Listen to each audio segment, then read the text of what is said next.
കാശിനാഥൻ. രചന അവതരണം മിത്രവിന്ദ. ഇവിടെയോ? അതെങ്ങനെ ശരിയാകുമാതി? അതൊക്കെ ശരിയാകും. നീ വന്നേ പറയട്ടെ. വേണ്ടാതി, ഇപ്പം തൽക്കാലം പോകാൻ നോക്ക്. നമുക്ക് പിന്നീട് പോരെ. അവൾ വിഷണ്ണയായി അവനെ നോക്കി. എന്തു പോരെയെന്ന് എനിക്ക് മനസ്സിലായില്ലല്ലോ.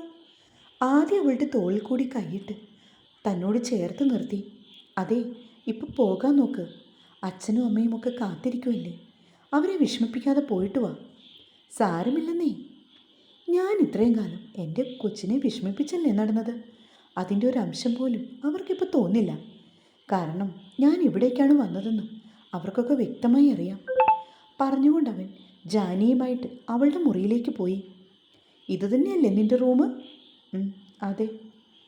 ആദ്യ ചെന്ന് ബെഡിലേക്കിരുന്നു. എന്നിട്ട് ജാനിയെ പിടിച്ചിരുത്തി. അപ്പോഴേക്കും അവളെ വിറയ്ക്കാൻ തുടങ്ങി. തൊണ്ടയൊക്കെ വറ്റി വരണ്ടു. പെണ്ണിൻ്റെ നെഞ്ചിടിപ്പ് പോലെ ഉയർന്നു വന്നു.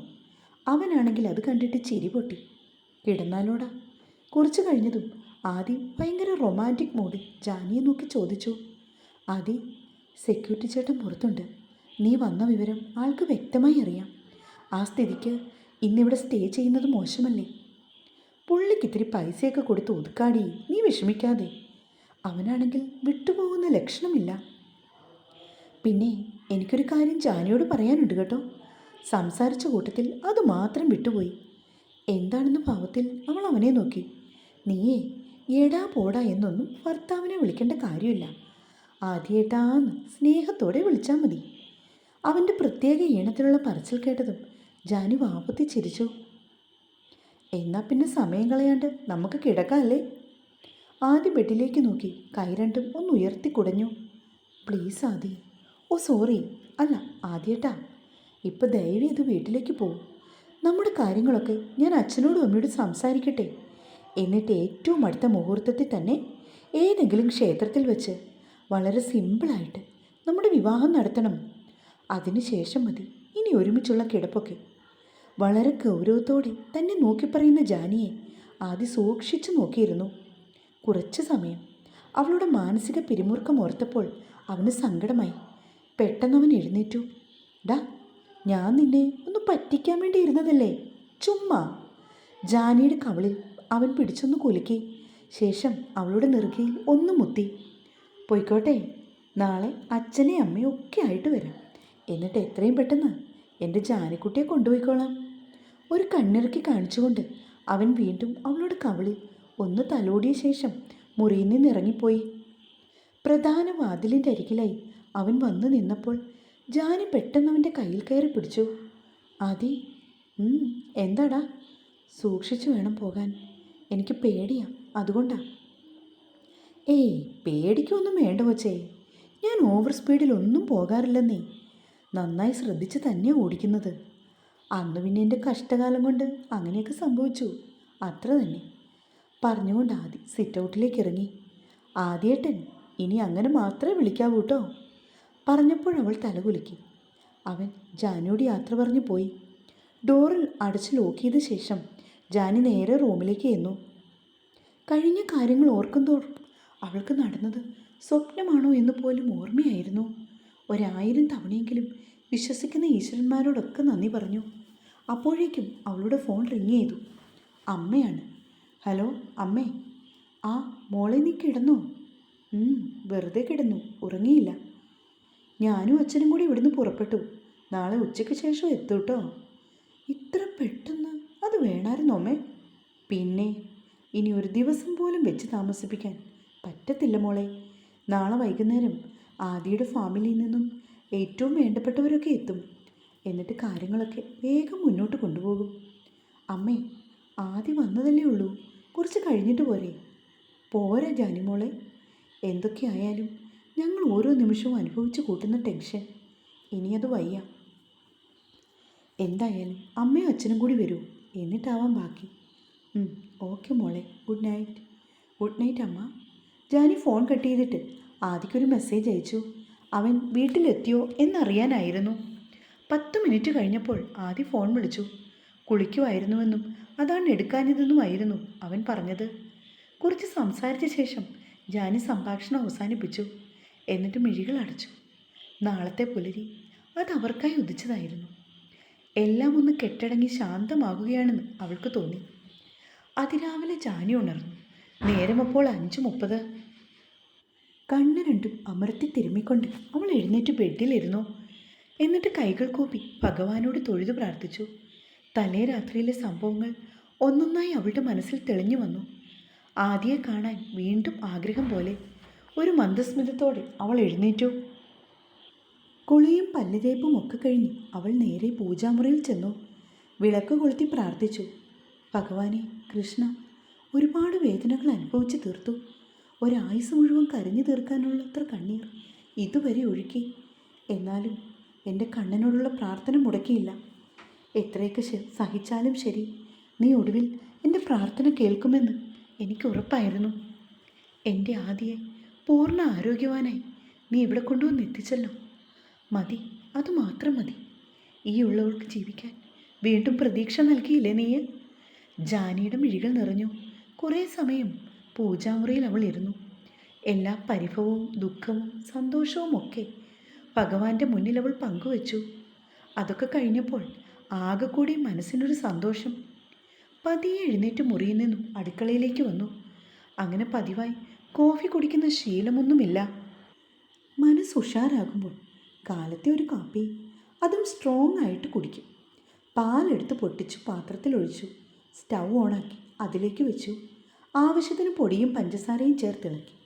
നല്ല അസലൊരു കാപ്പിയൊക്കെ അവൾ ഉണ്ടാക്കി 2 ഗ്ലാസ്സിലായി പകർന്നു.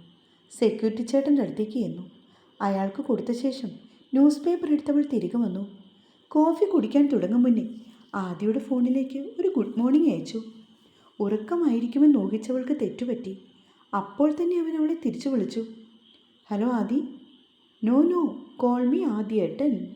ഉറക്കച്ചടവോടെ ചെക്കൻ്റെ ശബ്ദം. ജാനി. എന്തോ? വീഡിയോ കോളിൽ വേടാ, എനിക്ക് കാണണം. അവൻ ആവശ്യപ്പെട്ടതും ജാനി ഒന്ന് പുഞ്ചിരിച്ചു. ശേഷം വാട്സപ്പിൽ കയറി. ജാനി മോളെ, ഐ ലവ് യു. ചുണ്ടുകൊണ്ട് അവൾക്ക് മുത്തം കൊടുക്കുന്ന ആദിയെ സ്ക്രീനിൽ കൂടി കണ്ടതും ജാനി പുഞ്ചിരി തൂക്കി. എഴുന്നേറ്റില്ലേ ആദി? ഓ സോറി ആദിയേട്ടാ. ഗുഡ് ഗേൾ, ഇങ്ങനെ വേണം കേട്ടോ. അവൻ കൈവിരൽ ഉയർത്തി കാണിച്ചുകൊണ്ട് അവളോടായി പറഞ്ഞു. എൻ്റെ കൊച്ചു കാലത്തെ കുളിയൊക്കെ കഴിഞ്ഞ് ഐശ്വര്യമായിട്ടിരിക്കുമല്ലേ? അടിപൊളിയായിട്ടുണ്ട്. അവൻ അഭിനന്ദിച്ചപ്പോൾ ജാനി ചിരിച്ചു. കുറച്ചു നേരം ഇരുവരും ഓരോന്ന് സംസാരിച്ചിരുന്നു. അച്ഛനും അമ്മയും ഒക്കെ വരുന്ന കാര്യം അവൾ അവനോട് പറഞ്ഞു. നെക്സ്റ്റ് വീക്ക് മാരേജ് നടത്താമെന്നായിരുന്നു അവൻ്റെ അപ്പോഴത്തെ തീരുമാനം. ജാനി എതിർത്തൊരു വാക്കുപോലും പറഞ്ഞതുമില്ല. വൈകുന്നേരം ഔദ്യോഗികമായി ഇവിടെ നിന്ന് എല്ലാവരും വരുന്നുണ്ടെന്ന് അവൻ ജാനിയെ അറിയിച്ചു. ഇടയ്ക്ക് അവനൊരു കോൾ വന്നപ്പോൾ സംഭാഷണം അവസാനിപ്പിച്ചു. ജാനി ചെന്നിട്ട് ചപ്പാത്തിയും കടലക്കറിയും ഒരു വെജ് സാലഡും ഉണ്ടാക്കി. എന്നിട്ട് അത് തന്നെ ലഞ്ച് ബോക്സിലും വെച്ചിട്ട് ഓഫീസിൽ പോകാൻ തയ്യാറായി വന്നു. ഒരുങ്ങി ഇറങ്ങി വന്ന ശേഷം ബ്രേക്ക്ഫാസ്റ്റ് കഴിച്ചു. അച്ഛനും അമ്മയും ഉച്ചയ്ക്ക് എത്തിച്ചേരുമെന്ന് അച്ഛനൊരു മെസ്സേജ് അയച്ചിട്ടുണ്ട്. ജാനി ഒരു ലവ് ഇമോജി കാശിയുടെ ഫോണിൽ അയച്ചു. കൃത്യം 8:30 അവൾക്ക് ഓഫീസിലെത്തണം. അതുകൊണ്ടാണ് നേരത്തെ ഇറങ്ങിയത്. അങ്ങനെ പെൻഡിങ് ആയിട്ടുള്ള ഫയൽസൊക്കെ അവൾ എടുത്ത് ചെക്ക് ചെയ്തു. സിസ്റ്റത്തിൽ അപ്ലോഡ് ചെയ്യേണ്ട കാര്യങ്ങളൊക്കെ അപ്ലോഡ് ചെയ്തു. ശേഷം ചെറിയൊരു മീറ്റിംഗ് വിളിച്ചു. വേണ്ട നിർദ്ദേശമൊക്കെ ടീം ഹെഡ്സിന് കൊടുത്തു. എല്ലാം കഴിഞ്ഞൊന്ന് ഫ്രീ ആയപ്പോൾ നേരം 1 മണി. ഫോൺ എടുത്ത് നോക്കിയപ്പോൾ അച്ഛൻ കോളിംഗ്. കറക്റ്റ് ടൈമാണല്ലോ എന്ന് കരുതി ജാനി ഫോൺ എടുത്ത് കാതിലേക്ക് വെച്ചു. ഹലോ അച്ഛാ. ആ മോളെ, ബിസിയാണോ നീ? അല്ല, പറയൂ അച്ഛാ. എവിടെയാണിപ്പോൾ? ദേ ഇവിടെ ഉണ്ടല്ലോ. ജാനി വാതിൽക്കലേക്ക് നോക്കി. അച്ഛനും അമ്മയും കൂടി കയറി വരുന്ന കണ്ടതും അവൾ ഓടിച്ചെന്നു. ഇരുവരെയും കെട്ടിപ്പുണർന്നു. മൂവരും കൂടി കരഞ്ഞു പോയി എന്ന് വേണം പറയാൻ. ആദ്യം എത്തിയ ശേഷം എന്നെ വിളിച്ചു, സംസാരിച്ചു.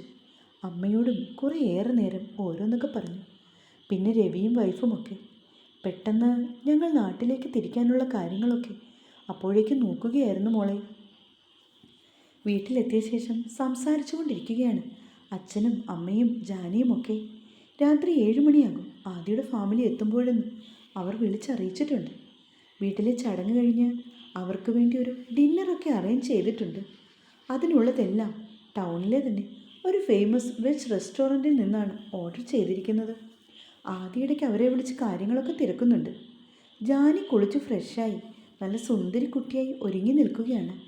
ഇളം പിങ്ക് നിറമുള്ള ഒരു ടെസർ സിൽക്ക് സാരിയാണ് അവളുടെ വേഷം. ഒപ്പം ലൈറ്റായിട്ട് ഡയമണ്ട് ഓർണമെൻറ്റ്സ് ഇട്ടിട്ടുണ്ട്. ആദ്യം അവൾ ഒരു ഡാർക്ക് മെറൂൺ സാരിയായിരുന്നു പ്രിഫർ ചെയ്തത്. പക്ഷേ ഉടുത്തൊരുങ്ങിക്കഴിഞ്ഞപ്പോൾ ആദ്യ വീഡിയോ കോളിൽ വിളിച്ചു.